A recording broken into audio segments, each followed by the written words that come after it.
22 अप्रैल को पहलगाम में हुए आतंकी हमले के बाद भारतीय सेना ने ऑपरेशन सिंदूर के तहत पाकिस्तान और पाक अधिकृत कश्मीर में सैन्य कार्रवाई कर आतंकियों के ठिकानों को ध्वस्त किया। भारत की कार्रवाई से बौखलाया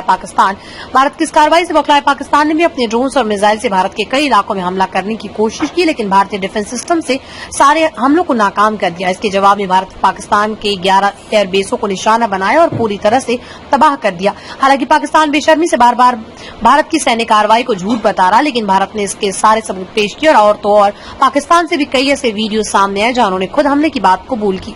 इस बीच पाकिस्तान के एक सेनेटर का वीडियो सोशल मीडिया पर वायरल हो रहा है, जिसमें उन्होंने दावा किया कि भारतीय वायुसेना न सिर्फ पाकिस्तान के अंदर घुसी बल्कि पाकिस्तान के एयरबेस को निशाना बनाकर तबाह भी किया।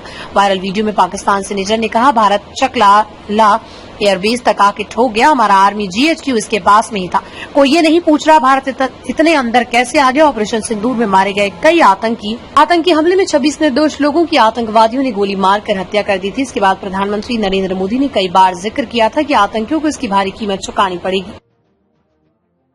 मुझे सब ये समझ नहीं आ रहा है कि वाकया खुजदार में हुआ है और हम हिंदुस्तान को यहाँ पे डिस्कस कर रहे हैं। मुझे अपने इदारों को हम क्यों डिस्कस ना करें कि हमारे इदारे क्या कर रहे हैं।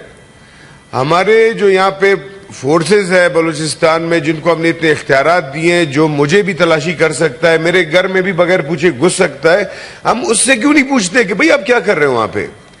ये हिंदुस्तान से तो न कोई बम आता है मेरे ख्याल से, न कोई बंदा आता है। बंदे तो हमारे वही के हैं। जिस तरह अभी ये रिसेंट वाकयात गुजरे पाकिस्तान और हिंदुस्तान की लड़ाई का, जिसका हमने मजम्मत भी किया है, लेकिन किसी ने ये नहीं पूछा कि GHQ से 5 किलोमीटर चकलाला एयरबेस तक ये ड्रोन कैसे पहुंचा, ये धमाका कैसे हुआ। और अगर हमारे हदूद में ये यहां तक आ सकता है तो इसके लिए सर मुझे तो अफसोस है कि कम से कम इतनी बड़ी लड़ाई लड़ने के लिए ज्वाइंट सेशन होना चाहिए। ज्वाइंट सेशन की इजाजत से फिर हमारे मुल्क को लड़ना चाहिए। जब यहां तक आपके हालात आ सकते हैं कि चकलाला एयरबेस पे बम गिर सकते हैं, तो हमें तो कम से कम इन चीजों का देखना। सर ये एक बड़ी सीरियस चीजें हैं, लेकिन हमारे लोग यहां आके सर उस चीज पे बात करते नहीं है, क्योंकि फिर कुछ लोग नाराज होते हैं। हमें कुछ लोगों की नाराजगी नहीं चाहिए सर, खुदा करे जिस तरह नाराज होते हैं नाराज हो जाए। हमें अपना मुल्क प्यारा है, हमें अपना जमहूरी निजाम प्यारा है। हम इस हाउस का, नीचे वाले हाउसों का सर इसकी ताकत और इस यहाँ से जो फैसले होते हैं सर वो सही होते हैं।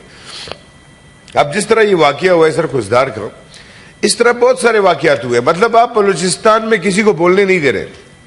वहां पे अगर कोई भी बंदा अपनी बात करने के लिए आएगा, आप उसको बंद करते हो जेल में। आज भी बहुत सारे लोग हमारे, बहुत सारी बेटियां हमारी आज भी जेल में, मारंग वाले सारे जेल में, और MPO में। मतलब हमारा फौज अभी तक 9 मई से नहीं निकला, न वो इमरान खान से निकल रहे। बस छोड़ दो भाई, उसको आपने जेल में डाल दिया, उसको सजा दे दी है, अब छोड़ दो अदालत को। आप क्यों पीछे पड़े हो। अडियाला जेल को कवर आपने किया है। अमल वाली चले गए इसलिए आप ये बातें कर रहे हैं। नहीं सर, मैं वो बात कर रहा हूं इस मुल्क की जमहूरी निजाम के लिए कर रहा हूं। मुझे न इमरान खान से कोई कंसर्न है, न मुझे नवाज शरीफ से है। मैंने 10 दफा इस हाउस में बोला कि अगर हमारे ऐसे लीडर जैसे नवाज शरीफ वालों को या जरदारी साहब या बिलावल वाले ये नहीं सोचेंगे या इमरान खान नहीं सोचेगा, इस मुल्क का कुछ नहीं होगा।